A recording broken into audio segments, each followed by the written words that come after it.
oath, Senator? I am.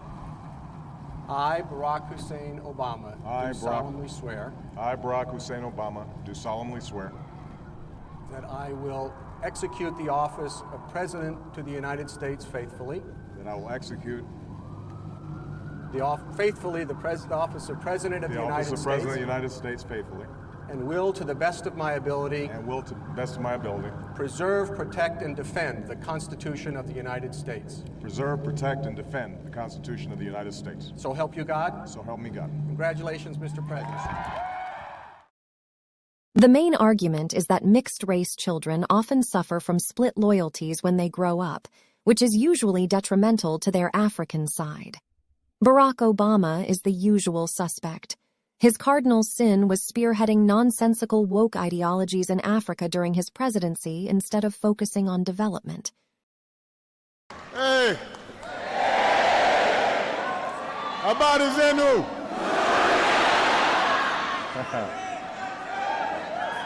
Wa Kenya!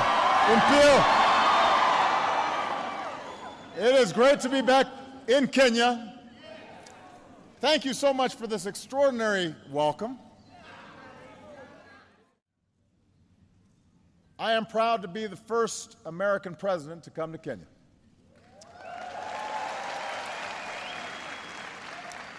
And of course, I'm the first Kenyan American to be president of the United States.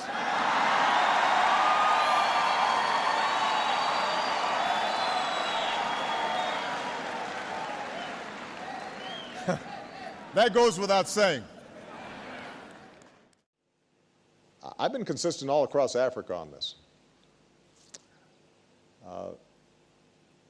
I believe in the principle of treating people equally under the law, and that they are deserving of equal protection under the law, and that the state should not discriminate against people based on their sexual orientation. And I say that recognizing that there may be people who have different religious or cultural beliefs, but the issue is, how does the state operate relative to people? The fact of the matter is that Kenya and the United States, we share so many values. Our common love for democracy, entrepreneurship, value for families. These are things that we share. But there are some things that we must admit we don't share. Our culture, our societies don't accept. It's very difficult for us to be able to impose on people that which they themselves do not accept. This is why I repeatedly say that for Kenyans today, the issue of gay rights is really a non-issue. We want to focus on other areas that are day-to-day living for our people.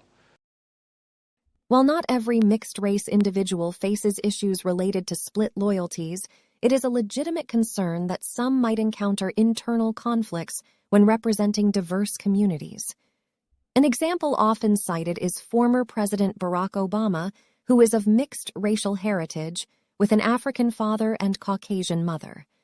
The argument posits that mixed-race individuals like Obama may struggle with conflicting allegiances, particularly between their African heritage and the influences of other cultures. This perceived struggle could potentially lead to a disconnect when advocating for the rights and development of dark-skinned people. Critics argue that Obama's presidency saw a focus on social issues like gay and transgender rights, which some feel took precedence over addressing pressing developmental needs in African nations. It is essential to note that this perspective does not negate the positive impact Obama's administration may or may not have had on various aspects of society. The Independent tweets that Kenyans are ridiculing the US network on Twitter for its hotbed of terror report. And if we take a look at this image here, you actually see this is what was being broadcast on air, and the strap at the bottom of the screen reads "Security fears as Obama heads to terror hotbed." And it's those two words that people in Kenya are objecting to. Global Post says, Barack Obama is visiting Kenya, his father's birth nation, and the question on everyone's mind, if by everyone you mean CNN, is whether he'll make it out alive. You see, according to the self-proclaimed most trusted name in news, Kenya is a hotbed of terror. But to end on a lighter note, little bit risque this one, hope you're not too sensitive to these things, someone tells CNN that the last time a Kenyan made a bed hot in Hawaii, it produced a President of the United States. Thank you. Asante Sana. By all means, go ahead on dates or even marry outside your race, but please don't act surprised when your biracial kids choose the other side of their heritage over yours. While some might even argue that your mixed kids learned self-loathing from you, in fairness, matters of the heart are often beyond our control, and we cannot dictate or select whom we truly fall in love with. Heterosexual love is a complex and unpredictable emotion that transcends factors such as race or ethnicity. Genuine heterosexual love is a natural and spontaneous connection that forms between individuals, guided by emotions that are beyond our conscious decision-making.